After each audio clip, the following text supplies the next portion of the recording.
2025 সালের সেপ্টেম্বরে কানাডায় আনুষ্ঠানিকভাবে বিষ্ণু গ্যাংকে সন্ত্রাসী সংগঠন ঘোষণা করে।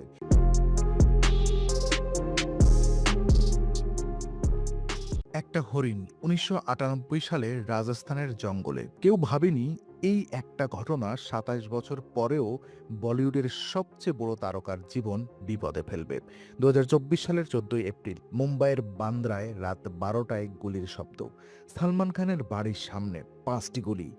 বলিউডের ভাইজান তখন ঘরের ভেতরে এবং 2026 সালে এসেও সেই বিপদ শেষ হয়নি। ফিল্মমেকার রোহিত শেট্টির বাড়িতে গুলি। সালমানের ঘনিষ্ঠ সহযোগীর কাছে হুমকির ইমেইল এবং একটাই বার্তা, সালমান খানের সাথে যে কাজ করবে তাকে গুলি করা হবে। এই শত্রুতার শুরু কোথায় এবং শেষ কোথায়, আজ আমরা সেই গল্প বলবো। আপনি দেখছেন দ্য টাইম অরাকল। 1998 সেই রাতের গল্প। সেপ্টেম্বর 1998, রাজস্থানের যোধপুরের কাছে কাংকানি গ্রাম। হাম সাথ সাথ হ্যায় সিনেমার শুটিং চলছে। রাতের অন্ধকারে একটা শিকার অভিযান। সালমান খানের বিরুদ্ধে অভিযোগ তিনি দুটো কালো হরিণ শিকার করেছেন। বিষ্ণুই সম্প্রদায়ের কাছে কালো হরিণ পবিত্র প্রাণী। বিষ্ণুই সম্প্রদায় কারা? বিষ্ণুই সম্প্রদায় উত্তর ভারতের একটি হিন্দু গোষ্ঠী। গুরু জম্বেশ্বরের 29টি নির্দেশনা তারা কঠোরভাবে মানেন। এই নির্দেশনার মধ্যে আছে সব প্রাণীকে রক্ষা করা। কালো হরিণ তাদের কাছে পবিত্র। সালমান খান সেই পবিত্র প্রাণী হত্যা করেছেন। এই বিশ্বাসই জন্ম দিয়েছে সবচেয়ে দীর্ঘস্থায়ী সেলিব্রিটি শত্রুতার। আদালতে মামলা হলো, সালমান খান সেই পবিত্র প্রাণী হত্যা করেছেন। এই বিশ্বাসই জন্ম দিয়েছে সবচেয়ে দীর্ঘস্থায়ী সেলিব্রিটি শত্রুতার। আদালতে মামলা হলো।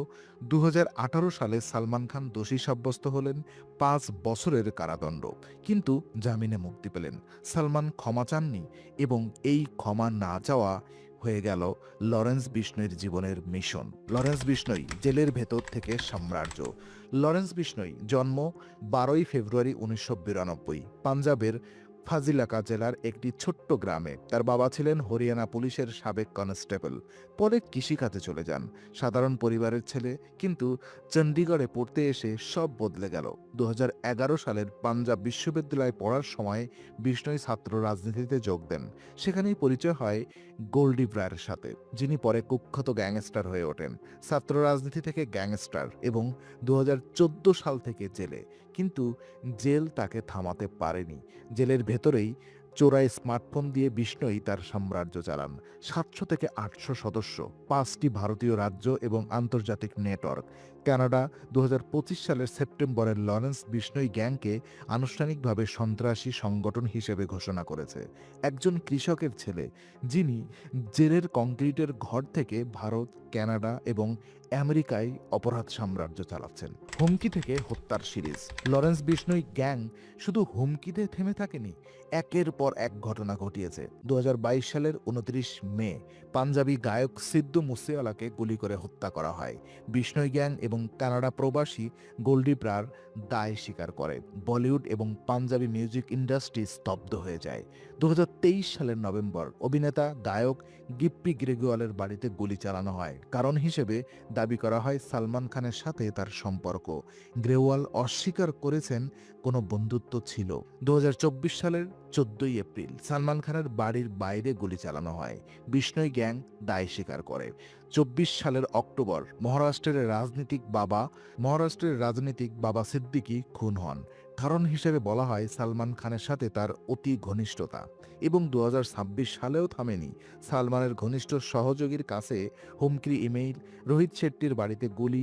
হ্যারি বক্সার নামে এক ব্যক্তি দাবি করেছেন যে প্রযোজক, পরিচালক বা অভিনেতা সালমান খানের সাথে কাজ করবে তাকে গুলি করা হবে। তো সালমান খানের জীবন এখন কেমন? বলিউডের সবচেয়ে জনপ্রিয় তারকা, কিন্তু তার জীবন এখন একটা দুর্গের মতো। বাবা সিদ্দিকী হত্যার পর সালমান খান ওয়াই+ নিরাপত্তা দেওয়া হয়েছে। 25 জন নিরাপত্তা কর্মী, এনএসজি কমান্ডো সহ পুলিশ সদস্য।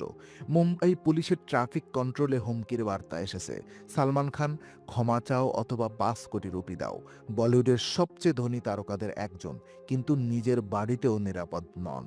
শুটিং লোকেশনে যান বুলেট প্রুফ গাড়িতে, সমুদ্রে যান নিজের ইয়টে, সেখানে পুলিশ পৌঁছাতে পারবে না। এটাই এখন সালমান খানের বাস্তবতা। আন্তর্জাতিক মাত্রা, কানাডা থেকে আমেরিকা। এই শত্রুতা এখন শুধু ভারতের সীমানায় নেই হ্যারি বক্সার বিষ্ণই গ্যাংয়ের একজন সদস্য 2014 সালের অবৈধভাবে আমেরিকায় পাড়ি দেন। সেখান থেকে ভারতে চাঁদাবাজিও কল করেন। কানাডার বিষ্ণই গ্যাংকে সন্ত্রাসী সংগঠক ঘোষণার দাবি উঠেছিল। একাধিক হত্যা এবং চাঁদাবাজির ঘটনার পর কানাডার 4 জন রাজনীতিক 2টি প্রদেশের প্রিমিয়ার সহ এই দাবি জানিয়েছিলেন। 2025 সালের সেপ্টেম্বরে কানাডায় আনুষ্ঠানিকভাবে বিষ্ণই গ্যাংকে সন্ত্রাসী সংগঠন ঘোষণা করে। এই ঘোষণার পর কানাডার গ্যাংয়ের সম্পদ জব্দ করা হয় এবং সদস্যদের প্রবেশ নিষেধ করা হয়। একটা হরিণের হত্যা, যেটা এখন বিশ্বব্যাপী সন্ত্রাসী নেটওয়ার্কের কারণ হয়ে দাঁড়িয়েছে। তো এই শত্রুতার শেষ কোথায়? তাহলে এই গল্পের শেষ কোথায়? লরেন্স বিষ্ণই জেলে, কিন্তু জ্ঞান চলছে। সালমান খান মুক্ত, কিন্তু বন্দী জীবনের নিরাপত্তার বেড়াজালে। বিষ্ণই গ্যাংয়ের বার্তা স্পষ্ট: ক্ষমা চাও অথবা মৃত্যুর জন্য প্রস্তুত থাকো। সালমান ক্ষমা চাননি, চাইবেন কিনা জানা নেই, কিন্তু একটা সত্য স্পষ্ট: একটা জীবন, একটা জীবন্ত প্রাণীর হত্যার মূল্য 27 বছরেও শোধ হয়নি। এবং যতদিন সালমান খান আছেন এবং লরেন্স বিষ্ণই আছেন, ততদিন এই শত্রুতা থাকবে।